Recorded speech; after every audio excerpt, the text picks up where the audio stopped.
Dan kemudian bikin aturan juga dong, yang rajin yang mendapat honorarium, yang nggak masuk nggak dapat.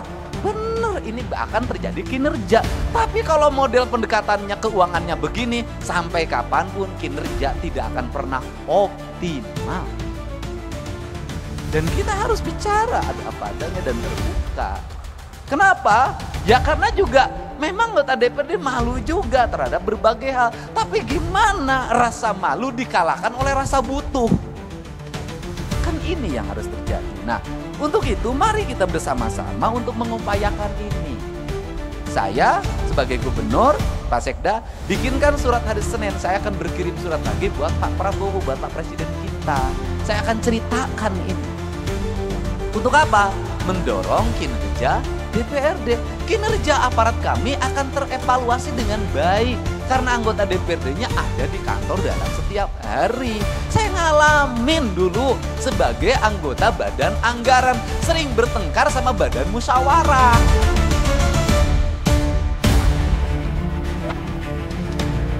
Assalamualaikum warahmatullahi wabarakatuh. Gubernur Provinsi Jawa Barat Deddy Mulyadi menghadiri Musyawarah Nasional 1 Asosiasi DPRD Provinsi Seluruh Indonesia ADPSI dan Asosiasi Sekretaris DPRD Provinsi Seluruh Indonesia ASDEPSI yang berlangsung di Gedung Sate Bandung, Kantor Gubernur Jawa Barat pada Senin 5 Mei 2025. Selamat datang di Provinsi Jawa Barat. Penduduknya lebih dari 50 juta, alokasi pembiayaannya hanya 29 triliun. Itulah Indonesia. Tepuk tangan ya. Pak Ketua yang saya hormati, segenap seluruh tamu undangan, saya tidak bisa menyebutkan satu persatu. Yang pertama saya mohon maaf, ada kebahagiaan hari ini bagi warga Jabar karena Persib jadi juara. Jadi Persib juara, Jawa Barat istimewa. Sehingga ada euforia yang dilakukan oleh anak-anak, sehingga pada hari ini suaranya masuk ke ruangan ini biasanya hening. Yang kedua, Pak Wakil Dirjen Otonomi Daerah, ini kali pertama saya pidato di Gedung Sate, Pak. Karena sudah hampir 3 bulan saya belum pernah ngantor ke kantor ini. Kantor saya di tempat sampah, kantor saya di pinggir sungai, kantor saya di tepi danau, kantor saya di seluruh wilayah Jawa Barat ini. Yang ngantor di sini banyak menikmati Gedung Sate dengan para pegawainya yang cantik-cantik, banyakkan sekda dan wakil gubernur. Dalam pidatonya, Kang Deddy Mulyadi, KDM, menekankan bahwa tujuan utama otonomi daerah adalah kesejahteraan rakyat yang diukur dari jaminan kesehatan, pendidikan, dan ketersediaan lapangan kerja dan daya beli. Kang Deddy Mulyadi juga menyoroti dilema dan kinerja DPRD. Dalam hal ini, KDM mengungkap posisi sulit anggota DPRD yang selalu disalahkan, tingginya tuntutan konstituen, dan mengusulkan peningkatan kinerja dengan mengaitkan honorarium pada kehadiran dan partisipasi aktif dalam rapat di kantor DPRD, bukan perjalanan dinas. Kang Deddy Mulyadi juga menyampaikan kritik keras terhadap ketidakadilan fiskal. Ia menyoroti ketimpangan anggaran yang besar antara pusat, contohnya Jakarta, yang menikmati mayoritas pendapatan pajak dari perusahaan-perusahaan yang beroperasi di daerah, sementara daerah hanya menanggung beban sosial dan lingkungannya. Kang Deddy Mulyadi bahkan secara langsung memerintahkan Sekda untuk membuat surat usulan yang akan dikirimkan kepada Presiden Prabowo untuk menceritakan terkait peningkatan kinerja DPRD dan honorarium. Kesejahteraan publik itu menurut saya ukurannya cuma 3. 1, kesehatannya dijamin. 2, pendidikannya dijamin. 3, perluasan lapangan kerja. Jadi kalau masyarakat sudah kesehatannya jamin, pendidikannya jamin, perumahan pemukimannya dijamin, rakyat ini sudah sejahtera. Apa sih yang membuat rakyat kita menjadi miskin? 1, menurunnya derajat kesehatan berdampak pada semakin meningkatnya angka kemiskinan. Karena ketika orang sakit, maka 2 kemungkinan yang terjadi, dia harus membayar biaya rumah sakit. Kalau tercover oleh BPJS ya alhamdulillah, kalau tidak tercover musibah. Ketika dia sakit, maka keluarganya kehilangan pendapatan. Ketika kehilangan pendapatan, maka keluarganya yang menunggu dalam setiap hari perlu pembiayaan. Maka orang sakit itu akan mengalami 7 tingkatan derajat kemiskinan dalam waktu sekejap. Sehingga kategori pembiayaan bagi masyarakat yang sakit, jangan lagi bicara miskin dan kaya. Kenapa? Kita anggota DPR, kita pejabat, kena sakit, kita akan jatuh miskin. Untuk itu negara harus hadir dalam memberikan jaminan layanan kesehatan bagi seluruh warga. Nah, hari ini saya dalam 2 hari ini, bahkan 3 hari ini, menghadapi problem tentang kriminalitas remaja. Kriminalitas remaja itu berdampak pada perkelahian yang direkam di media sosial, sistem pengelolaan kriminalitas tawuran yang dikelola oleh gangster, melahirkan kaderisasi, dan yang menjadi target yang harus berkelahi di bawah umur 18 tahun agar bebas dari jeratan hukum. Sudah berkembang di media sosial secara sistemik, dan perkelahian itu diraih dari pengaruh media sosial yang membentuk karakter pikirannya. Apa sih sebenarnya yang terjadi? Sebenarnya yang terjadi adalah ketika mereka tawuran, masuk rumah sakit, BPJS-nya tidak klaim. Barusan saya beresin 15 juta. Ketika BPJS-nya tidak klaim, orang yang berkelahi itu orang tuanya nggak mampu. Mau yang menang tidak mampu, yang mau kalah tidak mampu. Berproses peradilan melahirkan kemiskinan, tidak berproses peradilan pulang lagi ke rumah melahirkan kemiskinan baru karena orang tuanya tak sanggup lagi menghadapi. Maka negara harus hadir untuk mencari solusi. 1, solusi terhadap pembiayaan rumah sakit, 2, solusi recovery terhadap anak-anak yang berkelahi itu karena itu anak bangsa. Inilah negara harus punya pikiran out of the box. Tidak bisa hanya berbicara proses hukum kembali ke orang tuanya udah nggak sanggup. Ini Jawa Barat. Nah, untuk itu apa sih yang terjadi para anggota DPR yang saya ini mantan ketua Komisi E DPRD Kabupaten Purwakarta. Saya pernah menjadi pimpinan Komisi 4 DPR RI.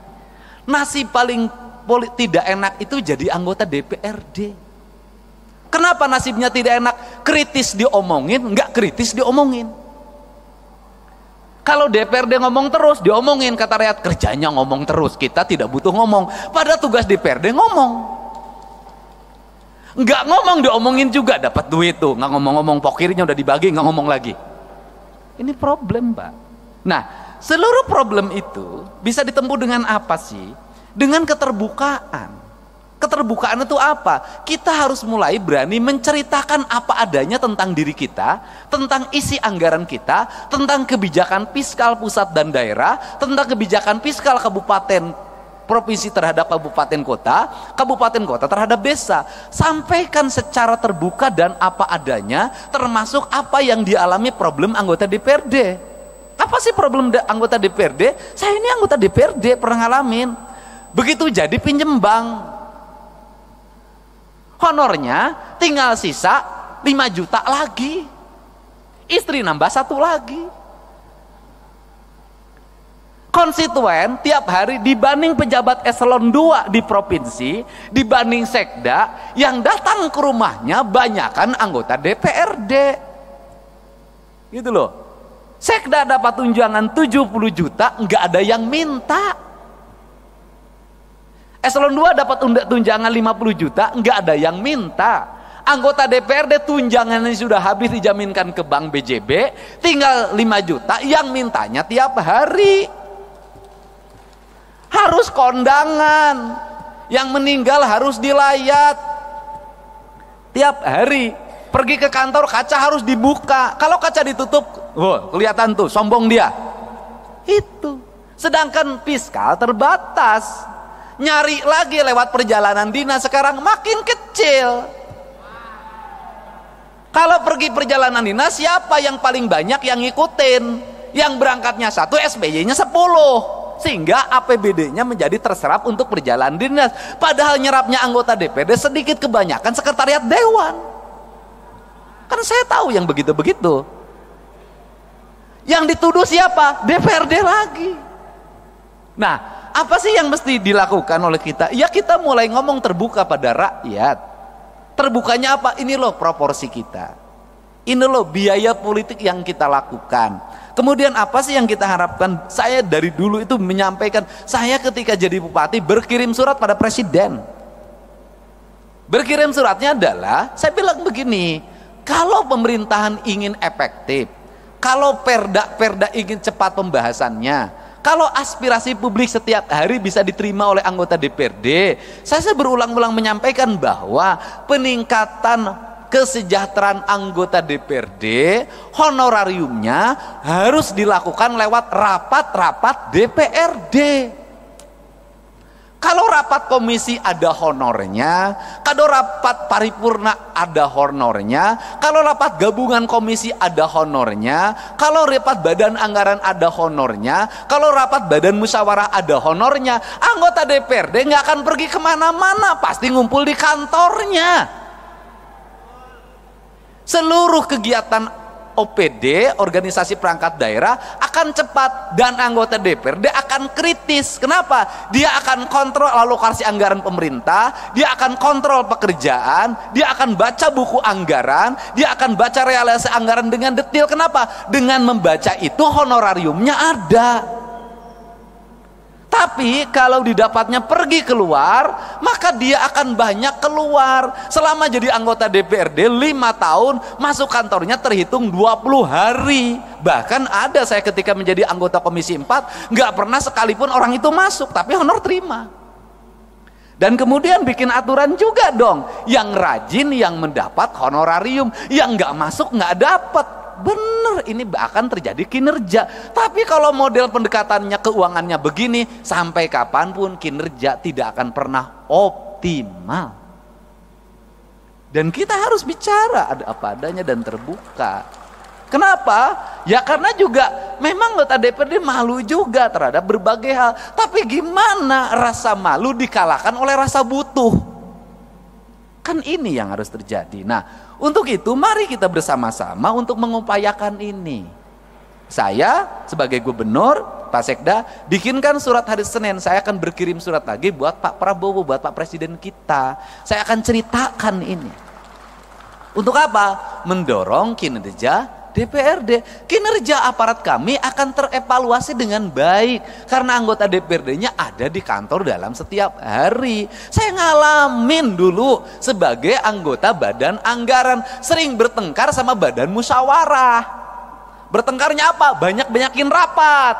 Kalau badan anggaran sebulan 12, badan musyawarah suka bikin 23. Saya bilang, kenapa kamu 23? Kalau badan anggaran kan 11 juga ada duitnya. Ngomongnya anggaran, badan musyawarah jadwal doang, kan begitu. Padahal belum tentu juga zaman sekarang. Kan kita kan kalau DPRD diomongin pasti duit, Pak, pasti pendapatan. Kenapa? Kadurungku kabutuh. Beda dengan Pak Sekda. Kenapa? Aman. Birokrat itu kan dapat duit masuk ke rekening semua. ATM-nya dipegang istrinya. Iya kan? Nah, kalau anggota DPRD tiap bulan tinggal setruknya. Kan saya tahu gitu loh, makin kesini makin mepet, makin kecil. Nah beda dengan DPR RI. Udah Bu, kalau DPR RI saya pernah ngalamin, apalagi sekarang Bu, makin naik lagi. Padahal modal jadi anggota DPRD provinsi dan DPR RI itu sama. Saya tentu tahu yang gini-gini, kan kita pengalaman Pak. Ya kan, saya cuma nasibnya lebih bagus aja daripada bapak-bapak. Mudah-mudahan ke depan Bapak juga nasibnya bisa jadi gubernur lah di daerah masing-masing, tapi jangan di Jawa Barat, berat lawan saya. Nah ini, nah untuk itu maka kita ingin harapan kita ke depan adalah ingin membangun keadilan fiskal. Keadilan fiskal itu gimana sih? Saya kemarin ketemu sama Gubernur Kalimantan Timur. Ini makan pemikiran, kan kita boleh dong punya pemikiran. Saya bilang, Gubernur Kaltim, penduduknya berapa? 4 juta. Berarti kalau 4 juta, saya rata-rata satu rumahnya 4, saya bilang. Berarti rumahnya kan cuma 1 juta. Iya. Loh, kalau penduduk Kaltim 1 juta, rumahnya cuma 1 juta, kan sebenarnya bagi Kaltim ngasih 5 juta per rumah bisa. Karena 1 juta kali 5 juta, 5 triliun Pak. Artinya masyarakat Kaltim untuk sejahtera itu sangat bisa. Beda dengan Jabar. Untuk Papua lebih bisa lagi. Untuk daerah yang memiliki pendapatan daerahnya tinggi dan hasil alamnya besar, sebenarnya sangat ini mungkin terjadi. Nah, apa sih yang terjadi hari ini adalah pola pengelolaan keuangan yang tersentral. Nah, problemnya di mana? Ini saya ngomong Jakarta. Jakarta ini Pak, penduduknya di bawah 10 juta. APBD-nya 90 triliun. Kalau di Jakarta itu dari 10 juta ada 2 juta kepala keluarga, itu orang Jakarta bisa digaji per kepala keluarga 10 juta. Kenapa? Karena 10 juta dikali 2 juta hanya 20 triliun. Kalau saya gubernurnya bagi. Beda, kalau Jabar 50 juta. Nah, untuk itu apa sih yang mesti kita lakukan hari ini? Mari kita bersama-sama melakukan telaah terhadap ini semua untuk kepentingan bangsa. Agar apa? Agar ke depan bangsa kita terus mengalami peningkatan sumber daya manusia. Artinya bahwa sumber daya pendidikannya meningkat, sumber daya ekonominya meningkat, kesejahteraan meningkat. Maka saya selalu berfokus pada keadilan fiskal. Keadilan fiskal saya selalu berfokus pada ketika jadi pemimpin, itu saya selalu punya angan-angan dan punya harapan. Bagaimana punya angan harapan itu adalah pembangunan harus diselesaikan dalam waktu cepat. Setelah itu berarah pada investasi. Nggak bisa pembangunan gini-gini terus. Yang tahun ini menjadi proyek tahun ini, yang tahun ini menjadi proyek tahun ini, yang tahun ini menjadi proyek tahun ini. 5 tahun proyek birokrasi itu juga, negara nggak akan maju sampai kapanpun.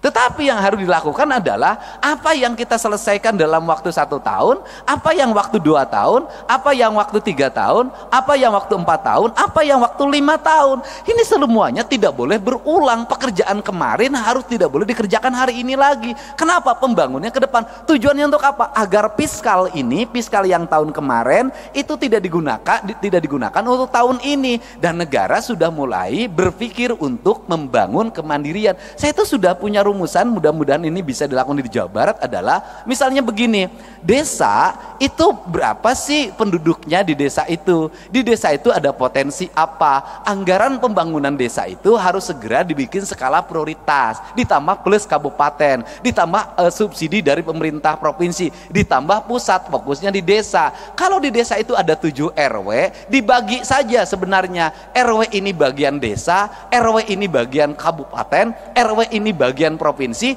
RW ini bagian pusat. Jadi membangun desa paripurna itu bisa selesai dalam waktu 2 tahun.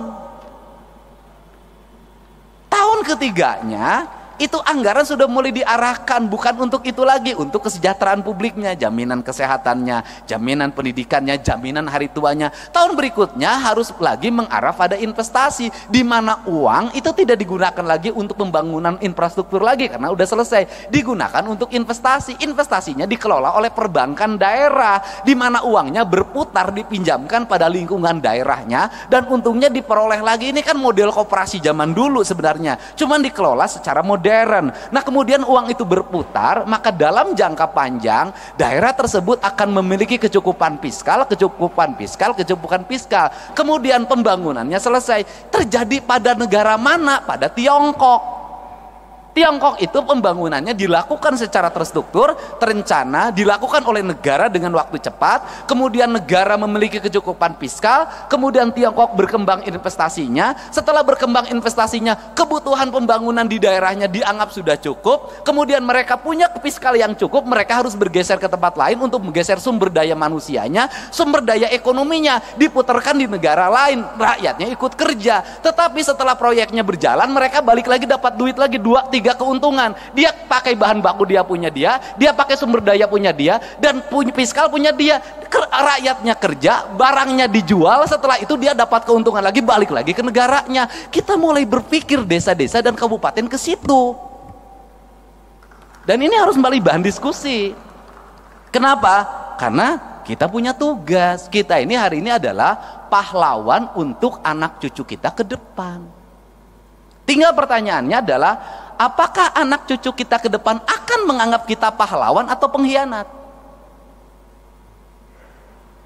45 dianggap pahlawan, mungkin 66 masih dianggap pahlawan, 71 mungkin dianggap pahlawan. Pertanyaannya lah, kalau mimpi tentang keadilan tidak segera terwujud di tengah-tengah masyarakat, maka dimungkinkan 30 tahun ke depan Agustusan nggak bikin lagi doa buat kita. Kenapa? Mereka tidak punya catatan reputasi kita dalam membangun keadilan di negeri ini. Nah, inilah kerangka pikir dan kerangka pijak yang harus dibangun oleh kita secara bersama-sama, tanpa kita membicarakan berasal dari partai mana. Karena kita sama-sama berkomitmen membangun negara ini dengan baik, membangun keadilan sosial secara paripurna. Dan keadilan sosial hanya bisa diwujudkan dengan pendekatan fiskal. Nah, yang terakhir, Jakarta ini duitnya banyak. Benar. Tapi Jakarta duitnya banyak, itu duit dari daerah-daerah. Karena perusahaan di Kalimantan Timur, perusahaan di Sumatera Barat, perusahaan di Kalimantan Selatan, perusahaan di berbagai, termasuk di perusahaan di Jabar, itu kantor pusatnya di Jakarta. Bayar PPh-nya itu NPWP-nya Jakarta, sehingga dapat bagi hasilnya Jakarta lebih gede. Pak, sebenarnya yang kebagian baunya kami, Pak, yang kebagian demonstrasinya kami, Pak, tapi yang menikmati dana bagi hasilnya Bapak, Pak. Untuk itu kesini kan sekarang sebagian, Pak, ya teman-teman, itu loh. Itu yang di Jawa Barat, yang di tempat lain juga sama. Ini yang harus kita bicarakan bersama, Pak. Kenapa? Kita ini daerah-daerah memiliki tanggung jawab beban yang luar biasa. Orang Kalimantan punya uang di keruk, ya kan? Kemudian orang Jawa Barat punya uang bagaimana? Ada debu, ada asap, ada limbah, ada jumlah manusia yang banyak dari mana-mana ke sini. Ada konflik ketenaga kerjaan, ada demonstrasi ketenaga kerjaan, ada problem sosial di mana orang yang di sekitarnya asalnya punya sawah hilang sawahnya, asalnya punya kebun hilang kebunnya, kehilangan mata pencahariannya, tergeser dia oleh persaingan orang, mereka menjadi kelompok miskin baru. Nah, kemudian infrastrukturnya buruk, sanitasi lingkungannya buruk, pendidikannya sekolah-sekolahnya buruk. Ini yang menjadi PR kita untuk diperbaiki. Nah, kemudian Jakarta dapat duit gampang banget, Pak. Hotel berbintang, tidak usah nagih kayak pajak galian C, Pak. Dikejar-kejar, dibohongin sebagian, gitu loh, Pak. Ada kemudian ada debunya, ada ancaman longsornya. Jakarta mah kagak, Pak. Gedung perkantoran 27 lantai, 31 lantai, ber-AC, orang bayarnya sambil tersenyum, Pak, tidak sambil marah. Berjejer, tanahnya harganya meningkat sehingga dapat berkah. Makanya Bapak dapat berkah jadi ketua DPRD orang Betawi di Jakarta, Pak. Untung tidak jadi ketua DPRD di Jawa Barat, Pak. Ketuanya pas rambutnya sampai lepas, Pak, saking pusing, Pak. Nah, ini kan yang harus dibicarakan oleh kita, dan saya ingin para anggota DPRD dalam pertemuannya ada rekomendasi kontributif bagi perbaikan bangsa, bagi upaya membangun keadilan sosial, bagi upaya melakukan kebijakan keadilan fiskal. Karena apa? Karena negeri ini hanya bisa dibangun dengan fiskal yang baik, fiskal yang sehat, fiskal yang terencana, fiskal yang terarah, dan fiskal yang tidak lari ke luar negeri. Fiskalnya harus berputar di sini. Untuk itu saya mengucapkan terima kasih. Semoga kalau tadi Pak Ketua DPRD Jawa Barat sudah dinobatkan sebagai ketua terpilih, saya ucapkan selamat, Pak. Ya kan? Karena yang menyampaikannya Ketua DPRD DKI yang ketua hari ini. Dan saya baru, Pak, sepanjang sejarah berdemokrasi, Pak, ada ketua asosiasi, partainya beda, daerahnya beda, menyerahkan tampuk kekuasaan pada Bapak. Pada tempat lain yang partainya berbeda. Kenapa itu diberikan? Karena memang nggak ada honornya, Pak. Ya, Pak, ya, duitnya kan harus nyari sendiri, Pak. Tapi selain itu adalah bentuk penghormatan dan penghargaan, gitu loh. Penghormatan dan penghargaan jauh lebih tinggi dibanding honor. Untuk itu kan jadi ketua DPR itu mencari kehormatan dan mencari penghargaan, bukan mencari honor. Makanya honornya nggak usah gede-gede. Bohong, ketang, harus lebih tinggi lagi. Saya ucapkan terima kasih para wakil ketua DPRD Provinsi Jawa Barat. Mudah-mudahan pertemuan ini pertemuan yang berkah, pertemuan yang membawa kebaikan, dan pertemuan yang bisa melahirkan rasa adil bagi kepentingan masyarakat Indonesia.